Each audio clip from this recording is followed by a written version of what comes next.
सहनाववतु सहनौ भुनक्तु सह वीर्यं करवावहै तेजस्विनावधीतमस्तु मा विद्विषावहै। ओम शांति शांति शांति। वैदिक जीवन पद्धति की इस कक्षा में पुनः आप सभी दर्शकों का, श्रोताओं का हृदय की गहराइयों से हार्दिक स्वागत है, अभिनंदन है। वेदो अखिलो धर्म मूलम, वेद सब सत्य विद्याओं का पुस्तक है। वेद का पढ़ना, पढ़ाना, सुनना, सुनाना तथा अपने आचरण में लाना हम सभी श्रेष्ठ जनों का, आर्यों का परम कर्तव्य है। कल्याणी वेदवाणी का हम स्वाध्याय कर रहे हैं। ऋग्वेद के 5वें मंडल के 50वें सूक्त का स्वाध्याय चल रहा था, जिसमें हमने चौथा मंत्र आपके समक्ष रखा था, जिसमें एक विशेष बात कही कि हमारा घर कैसा हो, घर की उत्तमता किस प्रकार से होती है। तो यहाँ पर गिनाया था कि घर उत्तम कब होता है, जब यज्ञ का नियम पूर्वक अनुष्ठान होता हो। जिस घर में यजन होता हो, अग्निहोत्र होता हो, वह उत्तम घर बनता है। दूसरी बात कही थी कि वहाँ पर ऐसे दुधारू पशुओं का पालन होता हो, गौ, अजा आदि पशुओं का पालन होता हो, और वो बिल्कुल अभय होकर के स्वच्छंद विचरण करने वाले हो, जहाँ पर कोई हिंसा का उनको भय ना हो। अगली बात कही थी, जहाँ पर मनुष्यों के निर्माण पर ध्यान दिया जाता है, जहाँ पर व्यक्ति के व्यक्तित्व कृतित्व का निर्माण होता है, जहाँ पर संतानों के चरित्र निर्माण किए जाते हैं, जहाँ पर संतानों में सुसंस्कार को पोषित करने का कार्य किया जाता है, सुसंस्कार से युक्त जहाँ पर संतानों का निर्माण होता है, वह वास्तव में उत्तम घर कहलाता है। जहाँ पर वीरता है, जहाँ के लोगों में, जिस घर में जो पुत्र पुत्रियां हैं या जो भी परिवार है, उसमें भीरुता ना हो, कायरता ना हो, कमजोरी ना हो, बुजदिली ना हो, जहाँ वीरता, धीरता, गंभीरता हो। और अगली बात कही थी कि समविभाग पूर्वक सब खाते हों, अर्थात एक दूसरे का ध्यान रखते हुए मिल बांट करके खाने वाले हों। अपने स्वार्थ में, केवल अपने ही प्राण पोषण में न लगे रहने वाले जो साधक हैं, वास्तव में ऐसे साधकों का घर उत्तम घर बनता है। और परिवार में जहाँ पर प्यार है, जहाँ पर उस परमात्मा से भी प्रीति है, उस परमात्मा के प्रति भी लगाव है, और पूरा घर परिवार जब यज्ञ करता है तो यज्ञीय जीवन हो जाता है सबका। यह ऋषियों की परंपरा रही है, हमारी भारतीय संस्कृति यही रही है कि दिन भर चाहे कुछ भी कार्य करें, प्रभात में और सायं में पूरा घर परिवार मिल करके बैठ करके यजन करते थे। भोजन छादन का जो भी दिनचर्या में समावेश होता था, तो सब मिल करके बैठते थे, तो घर परिवार टूटते नहीं थे। और वे जो संयुक्त परिवार, जिसमें एक एक परिवार में हो सकता है 100 से भी ज़्यादा सदस्य होते हों, अभी भी बहुत अपवाद में कई कई ऐसे परिवार, राजस्थान में भी एक दो परिवार हैं, और भी अन्य स्थानों पर भारतवर्ष में ऐसी परंपरा है जहां संयुक्त परिवार है और उन परिवारों में बहुत प्रेम है। वहां पर किसी भी कार्य के लिए, किसी भी दुख में, कष्ट में सब एक दूसरे को संभालते। यही तो परिवार है, यही जहाँ प्यार है, जहाँ पर टकरार नहीं है। तो उस परमात्मा के प्रति समर्पण का भाव रखते हुए, यज्ञीय जीवन जीते हुए, परस्परता का ध्यान रखते हुए जो घर परिवार चलता है, तो वास्तव में वही उत्तम परिवार होता है। वह परिवार जहाँ छींटाकशी है, आपस में खींचतान है, लड़ाई झगड़ा है, जहाँ पर एक दूसरे से ईर्ष्या द्वेष की जाती है, जहाँ पर एक दूसरे के हिस्से को हड़पने का, उसको दबोचने का कार्य किया जाता है वह घर टूट जाता है, वह घर कभी भी स्वर्ग जैसा नहीं बन सकता, वह नरकीय वातावरण बन जाता है। इसलिए हम प्रेम पूर्वक श्रद्धा पूर्वक आपस में उस परमात्मा की भक्ति करें। बहुत सुंदर बात कही है पथिक जी ने, हम सब मिलके दाताए तेरे दरबार, हम सब मिलके दाताए तेरे दरबार, भर दे झोली सबकी तेरे पूर्ण भंडार, भर दे झोली सबकी तेरे पूर्ण भंडार।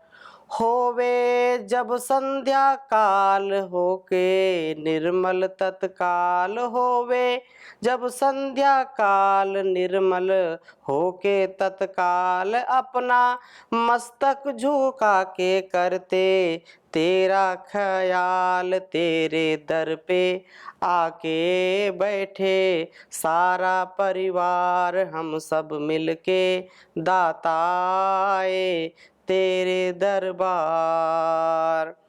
चाहे दिन हो विपरीत होवे तुझसे ही प्रीत, चाहे दिन हो विपरीत होवे तुझसे ही प्रीत, पूरी श्रद्धा से गावे तेरी भक्ति के गीत, होवे सबका प्रभु जी तेरे चरणों में प्यार, तेरे भक्ति में डूब के आए दरबार।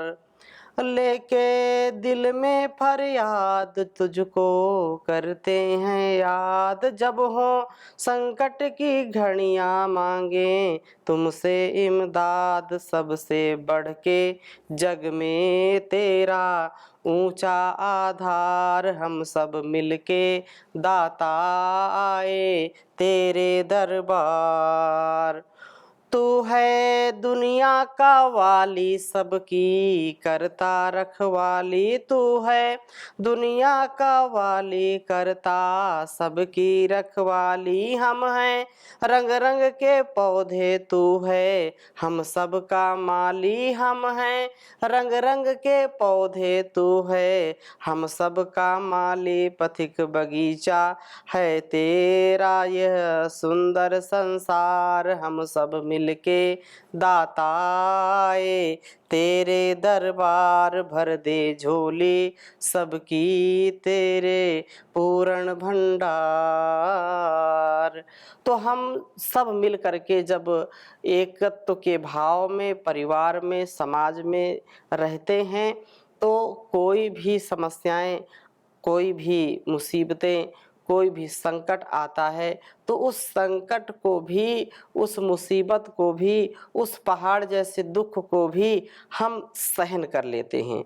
हम एक दूसरे की सहायता से, एक दूसरे के मनोबल को बढ़ाते हुए, उत्साह देते हुए उसके जीवन को बहुत ही दिव्यता भव्यता से भरने का महान उपकार करते हैं। तो ये बहुत सुंदर चर्चा थी। आज हम आगे बढ़ रहे हैं और पांचवें मंत्र में भी बहुत सुंदर बात कही है, समराय सम स्वस्तये। तो ऋग्वेद के पांचवें मंडल के 50वें सूक्त के ये पांचवें मंत्र में बहुत सुंदर बात कही है। ओम एषते देवनेता रथस्पति सम्रैः, सम्राये संस्वस्तय ईशः स्तुतो मनामहे देवस्तुतो मनामहे। बहुत सुंदर बात कही है और सरल मंत्र है, इसको मैं आपके समक्ष लिख देता हूँ फिर चर्चा करूँगा। ओम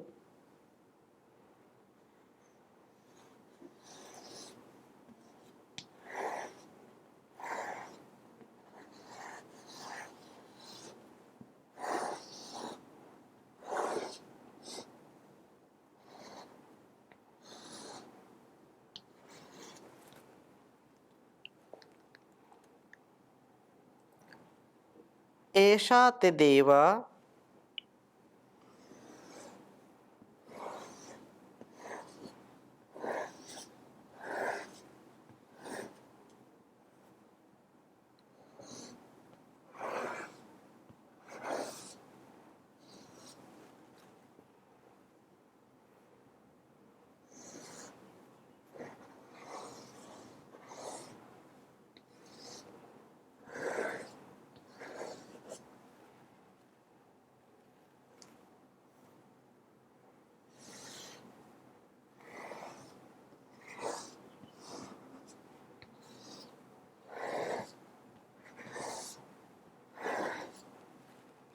एषा तदेव नेता रथस्पतिः।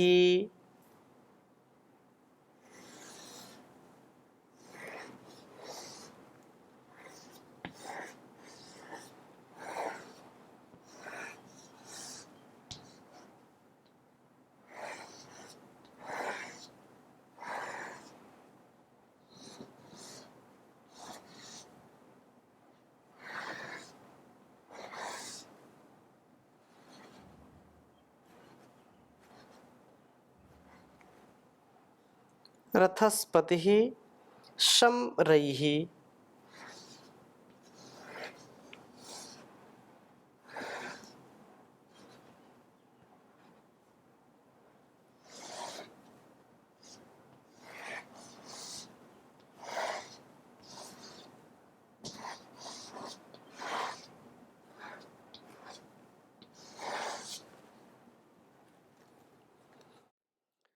शम्राय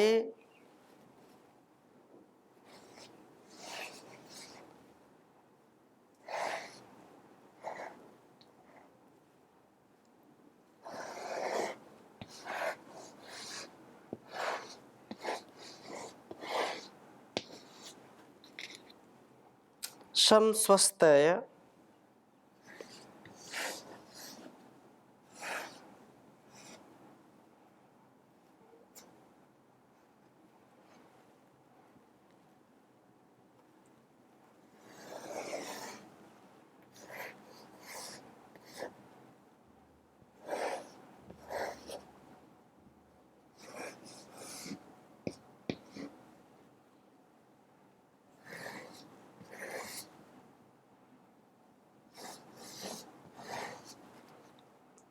शमस्वस्तय इषः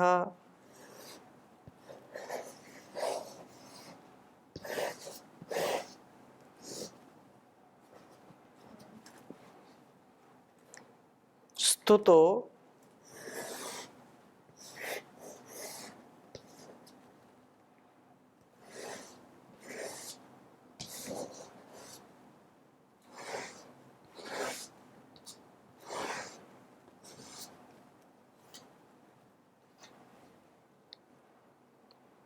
मनामहे।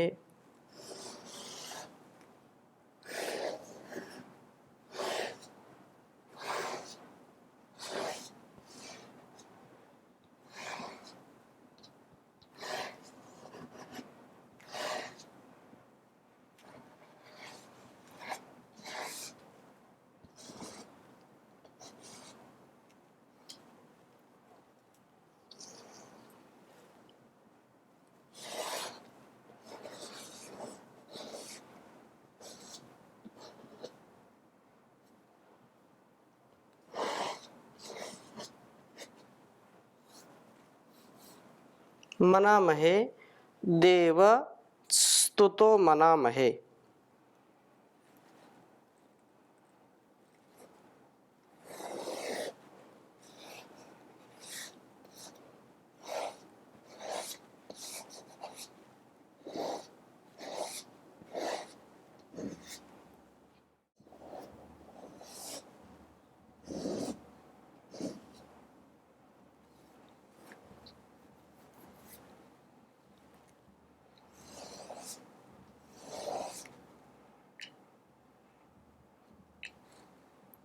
ऋग्वेद के 5वें मंडल के 50वें सूक्त का यह 5वां मंत्र है।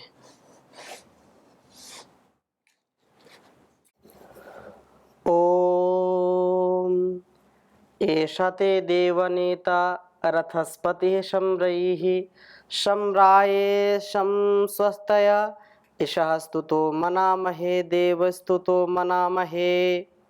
ओम एष ते देवनेता रथस्पतिः शम्रैः शम्राय शंस्वस्तय इषः स्तुतो मनामहे देवस्तुतो मनामहे। बहुत सुंदर भाव इस वेद मंत्र का है। प्रार्थना की है कि हे देव, हे प्रकाशमय परमपिता परमात्मन, हे प्रभो, एषः यह मैं ते तेरी ही हूँ, आप ही नेता मेरा नेतृत्व करने वाले हैं। स्तोता बनने पर ही हम वास्तव में सुखमय जीवन प्राप्त कर सकते हैं। तो एक स्तोता प्रार्थना कर रहा है कि हे प्रभु, मैं तेरा ही हूँ, तेरा ही प्रतिरूप, तेरा ही अनुचर, तेरा ही मैं सामर्थ्य अर्जित किए हूँ, तेरे ही सामर्थ्य से मैं अपने व्यवहार को कर रहा हूँ। जो भी देखना, सुनना, जानना, जो भी मेरे अंदर सामर्थ्य है, शरीर बल, मनोबल, आत्मबल, इंद्रिय बल, जो कुछ भी बल है, जो सामर्थ्य है, वह आपके ही द्वारा प्राप्त है। आप ही मेरा नेतृत्व करते हैं, आप ही मुझको सुपथ से ले चलते हैं, आप ही मुझको धर्म से, न्याय से, विद्या से, ज्ञान से, विवेक से, वैराग्य से युक्त करते हैं, मुझको मोक्ष से युक्त करते हैं, अर्थात मुक्ति से जोड़ देते हैं मुझको।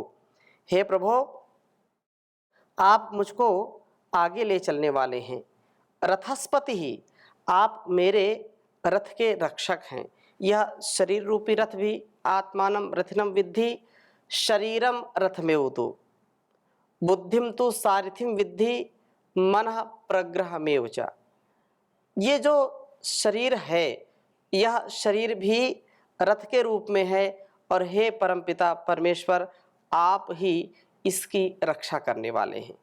इस शरीर में कितना विज्ञान छिपा है, कितना अद्भुत इसको बनाया है ईश्वर ने।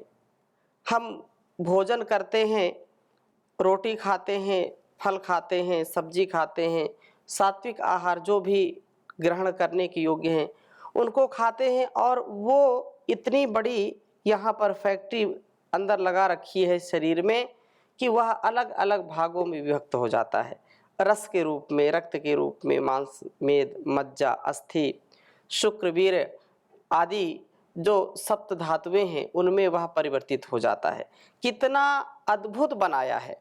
हमारा हृदय कभी भी रुकता नहीं है, अनवरत दिन रात चलता रहता है, चलता रहता है। जब से इस शरीर में आत्मा का प्रवेश होता है, जब से हृदय का निर्माण हो जाता है, और अंतिम श्वास तक कैसा यंत्र फिट किया है उस परमात्मा ने, कैसा अद्भुत बनाया है। यह प्रभु की ही कारीगरी है, उसी का ही यह विधान है।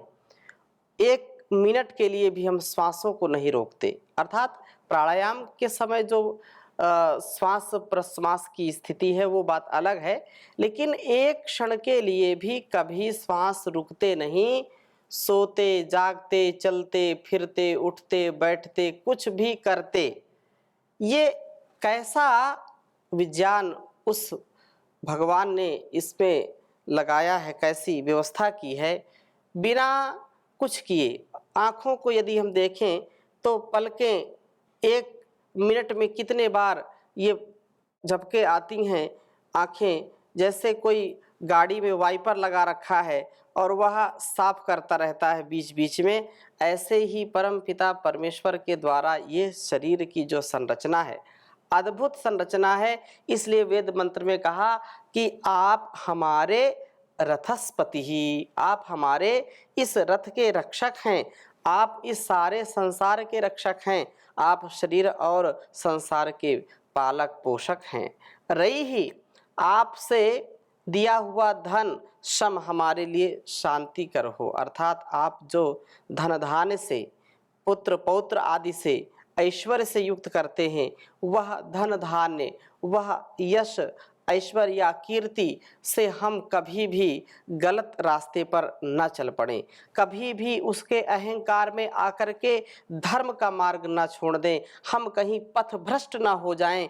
हमारे अंदर यदि सामर्थ्य है ज्ञान का, हमारे पास यदि धन धान्य अत्यधिक है, तो हमको कभी भी ऐसा भाव या ऐसा स्वभाव, ऐसा संस्कार, ऐसा कोई भी सांसारिक प्रभाव हमारे ऊपर ना आने पाए, जिससे कि हम आपका रास्ता भूल जाएं, आपके बताए गए मार्ग से हम कहीं भटक ना जाएं प्रभु। इसलिए आप जो हमको दे रहे हैं, जो सामर्थ्य दे रहे हैं, उस सामर्थ्य से हमारा कल्याण हो, हम आत्म कल्याण से युक्त हो जाएं, हम इस जीवन और जगत की भलाई से युक्त हो जाएं, हमारी बुद्धि की सदा शुद्धि होती रहे, अशुद्धि ना हो, मेधा से युक्त जीवन हम जिएं।